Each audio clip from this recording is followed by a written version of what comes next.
नमस्कार दोस्तों, आपका स्वागत है आज की इस वीडियो में। आज हम ऑटो साइकिल के बारे में जानेंगे। ऑटो साइकिल किसी भी काम को करने के लिए एनर्जी की जरूरत पड़ती है। इंजन भी एक पावर यूनिट है। इसको भी ड्राइव देने के लिए या चाल देने के लिए एनर्जी की जरूरत पड़ती है। इसलिए इसको केमिकल एनर्जी को हीट एनर्जी और हीट एनर्जी को मैकेनिकल एनर्जी में कन्वर्ट किया गया। जर्मन के साइंटिस्ट डॉक्टर निकोलस ऑटो ने एक 4 स्ट्रोक पेट्रोल इंजन का निर्माण किया। तब से उसके नाम पर भी इसका ऑटो साइकिल का नाम पड़ा था। आज हम जानेंगे इसके बारे में। ऑटो साइकिल की कार्रवाई को पूरा करने के लिए इसमें कौन कौन से भाग होते हैं। सबसे पहले भाग होता है piston, connecting rod, crankshaft, camshaft, spark plug, inlet valve, exhaust valve और फ्लाई व्हील। पिस्टन जो होता है इसको यहां से यहां तक को पिस्टन बोलते हैं और ये जो है कनेक्टिंग रॉड है। पिस्टन की जरूरत क्या होती है? 4 स्ट्रोक कार्रवाई को पूरा करने में मदद करता है और जब पावर स्ट्रोक से इसको चाल मिलती है तो कनेक्टिंग रॉड को चाल पास करता है। अब कनेक्टिंग रॉड की जरूरत क्या होती है? पिस्टन से चाल लेकर के ये इसके कनेक्टिंग रॉड जो है क्रैंकशाफ्ट को चाल पास करता है। अगला आ जाता है भाग क्रैंकशाफ्ट की जरूरत क्या होती है? ये पिस्टन की खड़ी बोलचाल को बड़ी बोलचाल में कन्वर्ट करता है और फ्लाई व्हील को चाल पास करता है। केमशाफ्ट जो है इनलेट और आउटलेट वाल्व को खोलना और बंद करने का काम करता है। स्पार्क प्लग जो है कंप्रेस किए गए मिक्सचर को, हवा और पेट्रोल के मिश्रण को जो कंप्रेस किया रहता है उसको हाई टेंशन बिजली का स्पार्क देकर के उसको क्या करता है? जलाने का काम करता है। इनलेट वाल्व और आउटलेट वाल्व, इनलेट के दौरान बाहरी वातावरण की हवा को दाखिल किया जाता है। आउटलेट वाल्व के दौरान ये क्या करता है? जली हुई गैस को आम बाहरी वातावरण में खारिज करने का काम करता है। उसके बाद फ्लाई व्हील की जरूरत है क्रैंकशाफ्ट से चाल लेकर के बाकी ट्रांसमिशन को चाल पास करने में मदद करता है। अब top dead centre, bottom dead centre, stroke. अब टॉप डेड सेंटर क्या होता है?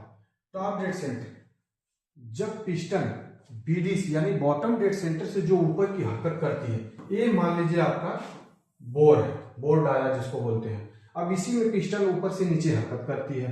तो जब पिस्टन, ये मान लीजिए इसकी निचली हद है, अब नीचे से जब ऊपर की हरकत करती है तो यहां तक अगर आई, यहां तक पिस्टन आई तो इसको क्या बोलते हैं? टॉप डेड सेंटर बोलते हैं। और बॉटम डेड सेंटर जब ऊपर से पिस्टन नीचे की तरफ आ जाती है, नीचे की आकर के और यहाँ आखिरी जो इसकी हद होती है उसको बॉटम डेड सेंटर कहते हैं। अब स्ट्रोक किसको कहते हैं? ये टीडीसी और बीडीसी के बीच में जो ये पिस्टन अप डाउन करती है इसको स्ट्रोक कहते हैं। स्ट्रोक 2 प्रकार का होता है, अप स्ट्रोक और डाउन स्ट्रोक। तो जो पिस्टन ऊपर तक गई उसको अप स्ट्रोक बोलते हैं और ऊपर से जब नीचे आखिरी हद जब आती है तो उसको डाउन स्ट्रोक बोलते हैं। आगे हम देखेंगे सबसे पहले बोर। अभी जैसे जिसके बारे में हम बात कर रहे थे, पिस्टन ऊपर से नीचे अपना स्थान जहां पे पिस्टन हमेशा प्रेजेंट में रहता है उसको बोर कहा जाता है। अब पिस्टन का क्लियरेंस किसे कहते हैं? जो ये बोर डाया है, ये बोर का डाया हो गया इतना और इसके बीच में ये जो बहुत कम यानी जो 1 से लेकर के 0.004 इंच का जो है गैप होता है उसको क्या बोलते हैं? पिस्टन क्लियरेंस बोलते हैं।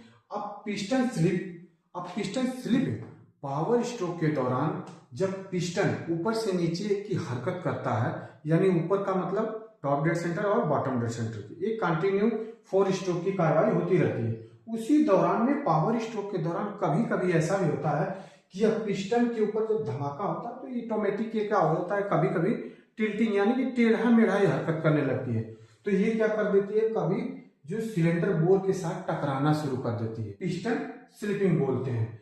अब ब्लो बाई क्या है? ये ब्लो बाई का मतलब होता है कि एक समय जब कंप्रेशर स्ट्रोक के दौरान हवा और पेट्रोल के मिश्रण को कंप्रेस किया जाता है और इनलेट के दौरान हवा और पेट्रोल के मिश्रण को दाखिल किया जाता है, तो कंप्रेस स्ट्रोक के दौरान कभी कभी क्या होता है कि जो पिस्टन और बोर के बीच में जो पिस्टन क्लियरेंस होता है उससे जो है हवा और पेट्रोल जो है लीक कर जाता है, यानी वो आकर के संप में आना शुरू हो जाता है, जिसको हम क्या बोलते हैं? ब्लो बाई करते हैं। अब इससे 2 नुकसान होता है। नंबर 1 क्या होता है? ड्यूलेशन। अब ये क्या हो जाता है, ऑयल डुलेशन जिसको बोलते हैं। अब हवा और पेट्रोल जब ऑयल के अंदर मिक्स होना शुरू हो जाता है तो उसको ऑयल डुलेशन बोलते हैं। अब इससे एक नुकसान भी होता है, जैसा कि आप देख पा रहे हैं, ऑयलिंग अप हो जाता है। जब हम देखते हैं किसी गाड़ी का ऑयलिंग अप हो जाता है तो उसके एग्जॉस्ट से भी ऑयल का बूंदें या धुआं गाड़ी देने लगती है, तो उसको क्या बोलते हैं, ऑयलिंग अप। ऑयलिंग अप क्या वही होता है कि जब इसके बीच में, यानी कि बोर डाया के बीच में, यानी कि सिलेंडर के बीच में और पिस्टन के बीच की जो पिस्टन क्लियरेंस होता है उससे लीक होकर के जब सब में मिलता है तो ये दो कार्रवाई होती है। नंबर 1 डुलेशन, ऑयल डुलेशन हो जाता है, और ऑयलिंग अप की कार्रवाई हो जाती है। क्लियरेंस वैल्यू, जब पिस्टन बॉटम डेड सेंटर से टॉप डेड सेंटर पे जाता है तो यहाँ पर जो ये वाल्व लगा है 2, और यहाँ इसके बीच में ये हल्का गैप हो जाता है। जो सिलेंडर हेड ऊपर लगा रहता है, सिलेंडर हेड के अंदर ये वाल्व फिट होता है। तो पिस्टन जब बॉटम डेड सेंटर से टॉप डेड सेंटर की तरफ जाता है, जब टॉप डेड सेंटर की तरफ जाता है तो इसमें कुछ क्लियरेंस रहता है, हल्का क्लियरेंस होता है, उसको बोलते हैं क्लियरेंस वैल्यू। और ये हो जाता है, एक दूसरा हो जाता है आपका स्विफ्ट वैल्यू।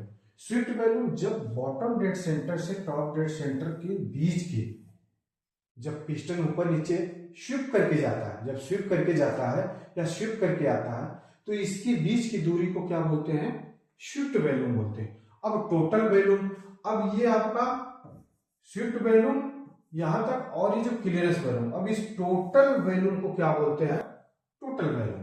अब कंप्रेशन रेशियो, जब हवा और पेट्रोल के सेक्शन स्ट्रोक के दौरान हवा और पेट्रोल के मिश्रण को दाखिल किया जाता है और कंप्रेशन स्ट्रोक के दौरान इसे एक निश्चित अनुपात से कंप्रेस किया जाता है, तो इस कार्रवाई को क्या बोलते हैं, कंप्रेशन रेशियो बोलते हैं।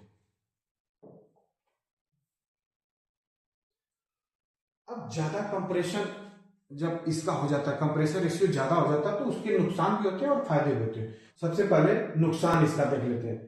धमाका ज्यादा होगा, जब कंप्रेसर रेशियो ज्यादा हो जाएगा तो धमाका होगा। अब धमाका होगा तो पोल्यूशन, आवाज से पोल्यूशन होगा, इंजन के किसी पार्ट्स का टूटने का भी डर रहता है, उसके बाद इंजन में आग लग सकती है। उसके बाद ज्यादा कंप्रेशन रेशियो के फायदे एक होता है कि जब ज्यादा होगा तो अच्छा मिश्रण जलेगा, जब हवा और पेट्रोल का मिश्रण अच्छा जलेगा तो क्या होगा, अच्छी पावर हासिल होती है, तो उससे पावर ज्यादा मिलती है और फ्यूल की बचत होती है, फ्यूल की बचत होती है, यानी फ्यूल कंजप्शन कम होता है। इसके ये फायदे और नुकसान। एक्चुअली में कंबुशन को बोलते हैं फायर, यानी कि आग, जहां धमाका होता है उसको कंबुशन। जब हवा और पेट्रोल के मिक्सर को हाई टेंशन बिजली का कंप्रेस करने के बाद हाई टेंशन बिजली का शोला दिया जाकर के धमाका होता है, फायर किया जाता है, उसको हम क्या बोलते हैं, कंबुशन बोलते हैं। अब हॉर्स पावर किसको बोलते हैं, हॉर्स पावर 33,000 LBS को जमीन से 1 फीट और 1 मिनट तक उठाकर रखने में जितनी ताकत या एनर्जी खर्च होती है उसको हॉर्स पावर बोलते हैं। यह हॉर्स पावर सबसे पहले IHP, इंडिकेटेड हॉर्स पावर। अब इंडिकेटेड हॉर्स पावर क्या होता है, जब कंप्रेस किए हुए मिश्रण को, ये पिस्टन जैसे चल रहा है आप देख पा रहे हो, जब इसको दबाया जाता है, यहां पर जब फायर की कार्रवाई होती है, जब पिस्टन नीचे की हरकत करती है तो फायर जब झटका लगता है पिस्टन के हेड के ऊपर तो वहां पर जितना पावर पैदा होती है उसको हॉर्स पावर, यानी कि हॉर्स पावर का इंडिकेटेड हॉर्स पावर बोलते हैं। दूसरा होता है FHP, फ्रिक्शन हॉर्स पावर। जब ये धमाका हो जाने के बाद इंडिकेटेड पावर की कार्रवाई खत्म हो जाती है तो फ्रिक्शन, अब इसको चलाने के लिए भी पावर, कुछ जो इसकी एनर्जी है वो कुछ फ्यूल सिस्टम, कुछ लुब्रिकेशन सिस्टम और कुछ जिससे इसमें पार्ट्स लगे उनको चलाने में जो इसमें एनर्जी थोड़ा बढ़ जाए। और BHP, ये हो गया break horse power, break horse power. अब BHP जितना एनर्जी फ्लाई व्हील तक पहुंच पाती है उसको बोलते हैं BHP, ब्रेक हॉर्स पावर बोलते हैं। और एक हो गया NHP, ड्राइव करने के बाद गाड़ी जितनी चाल व्हीलों तक पहुंचती है उसको नेट हॉर्स पावर बोलते हैं। Volumetric efficiency, volumetric efficiency normal temperature में हवा और पेट्रोल के मिश्रण को सिलेंडर बोर में कितना आ रहा है और प्रैक्टिकली कितना आना चाहिए, कितना आ रहा है और कितना आना चाहिए, इसके अनुपात को क्या बोलते हैं? वॉल्यूमेट्रिक एफिशिएंसी बोलते हैं। वॉल्यूमेट्रिक एफिशिएंसी पर असर डालने वाले कारण यानी कि कुछ फैक्टर होते हैं, जैसे इंजन की स्पीड। अब इंजन की स्पीड भी जो है वो वॉल्यूमेट्रिक एफिशिएंसी के ऊपर असर डालती है। कंप्रेशन रेशियो, अगर उसका सही अनुपात से कंप्रेशन रेशियो काम कर रहा है तब भी वो भी असर डालता है। हॉट सिलेंडर, ज्यादा सिलेंडर हॉट होता है तब भी वॉल्यूमेट्रिक एफिशिएंसी के ऊपर फर्क पड़ता है। वाल्व का टाइमिंग, यदि टाइमिंग वाल्व का थोड़ा भी एडजस्ट अगर सही नहीं हुआ है तब भी वो भी इफेक्ट डालता है। और इग्निशन टाइमिंग, जो स्पार्क करने का टाइमिंग होता है वो भी इफेक्ट डालता है। ये चीज वॉल्यूमेट्रिक एफिशिएंसी को बढ़ाने के तरीके। अब किस तरह से इसको बढ़ाया जा सकता है? सुपर चार्जर का इस्तेमाल करके, यानी टर्बो चार्जर होता है और सुपर चार्जर, इनका इस्तेमाल करके। ये टर्बो चार्जर का काम क्या होता है? बाहरी वातावरण की हवा को चूसना, यानी कि वो खींच कर, अब ये ऑटोमेटिक काम करता है, ये हवा से ही काम करके और आगे जो भेजता है तो अच्छा हवा और मिश्रण जब अंदर जाएगा तो अच्छा जलेगा। उसके बाद मल्टी कार्बोरेटर का, जैसे कार्बोरेटर 1 या 2, इस तरह से आजकल टेक्नोलॉजी के जमाने में हो सकता है। और ज्यादा वाल्व, केम शाफ्ट की मॉडिफिकेशन, कुछ केम शाफ्ट के अंदर मॉडिफिकेशन भी करके किया जा सकता है। इंडक्शन मनीफोल्ड का भी मॉडिफिकेशन किया जाता है। इंडक्शन मनीफोल्ड यानी कि जो हवा और पेट्रोल के मिक्सर को आता है, इंडक्शन मनीफोल्ड कहते हैं। थर्मल एफिशिएंसी क्या होता है? फ्यूल इनपुट पावर आउटपुट, यानी कि अगर 5 लीटर फ्यूल का हमने इस्तेमाल किया और कितना उससे पावर जनरेट हुआ और कितना पावर का हमने इस्तेमाल किया, इसके अनुपात को क्या बोलते हैं? थर्मल एफिशिएंसी बोलते हैं। अब ऑटो साइकिल में होने वाली कार्रवाई, जैसा कि हम जानते हैं कि ऑटो साइकिल 4 स्ट्रोक की कार्रवाई को पूरा करता है। अब ऑटो साइकिल में हर स्ट्रोक के अंदर सेक्शन स्ट्रोक और पावर स्ट्रोक, एग्जॉस्ट स्ट्रोक और कंप्रेसर स्ट्रोक, चारों स्ट्रोक में पिस्टन हमेशा टीडीसी और बीडीसी की हरकत करती रहती है। जब टीडीसी के बीडीसी की हरकत करती है तो इसमें ऑटो साइकिल की कार्रवाई में सबसे पहला जो होता है वो होता है सेक्शन स्ट्रोक। सेक्शन स्ट्रोक के दौरान हवा और पेट्रोल के मिश्रण को सिलेंडर बोर के अंदर दाखिल किया जाता है। इसमें सेक्शन स्ट्रोक में इनलेट वाल्व खुला रहता है, आउटलेट यानी एग्जॉस्ट वाल्व बंद रहता है। पिस्टन जो है अपना पिस्टन जो क्रैंक शाफ्ट के साथ जुड़ा रहता है, तो इसमें क्रैंक शाफ्ट जो है 1/2 चक्कर, यानी कि क्रैंक शाफ्ट आधा चक्कर काटता है और 1/4 जो है केम शाफ्ट काटता है।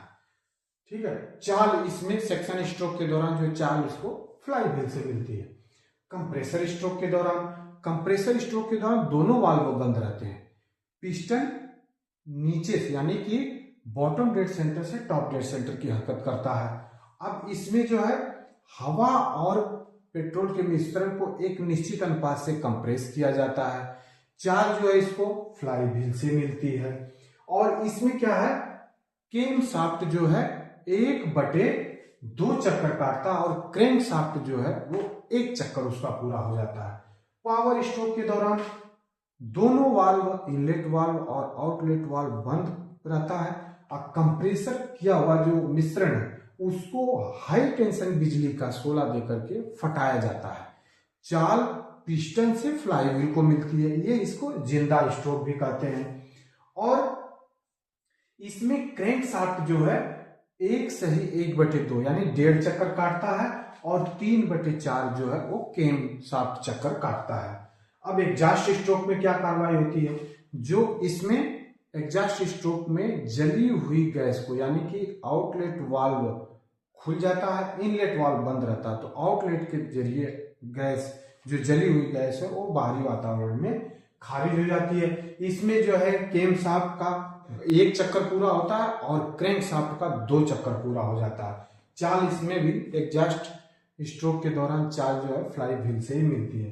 अब इसकी टोटल आप अगर हम देखते हैं तो इसकी अमूमन ऑटो साइकिल की एक परिभाषा 4 स्ट्रोक साइकिल ऑफ ऑपरेशन के दौरान हवा और पेट्रोल के मिश्रण को सिलेंडर बोर में इनलेट वाल्व के जरिए दाखिल किया जाता है। अब दाखिल किए हुए मिश्रण को कंप्रेसर स्ट्रोक के दौरान एक निश्चित अनुपात से उसको कंप्रेस किया जाता है और कंप्रेस किए गए मिश्रण को पावर स्ट्रोक के दौरान हाई टेंशन बिजली का शोला देकर उसको फटाया जाता है या जलाया जाता है और एग्जॉस्ट स्ट्रोक के दौरान आम बाहरी वातावरण में जली हुई गैस को बाहर किया जाता है। इस तरतीबवार क्रिया को ऑटो साइकिल कहते हैं। तो वीडियो को देखने के लिए धन्यवाद। चैनल को लाइक और सब्सक्राइब करना ना भूलें। आपका बहुत बहुत धन्यवाद।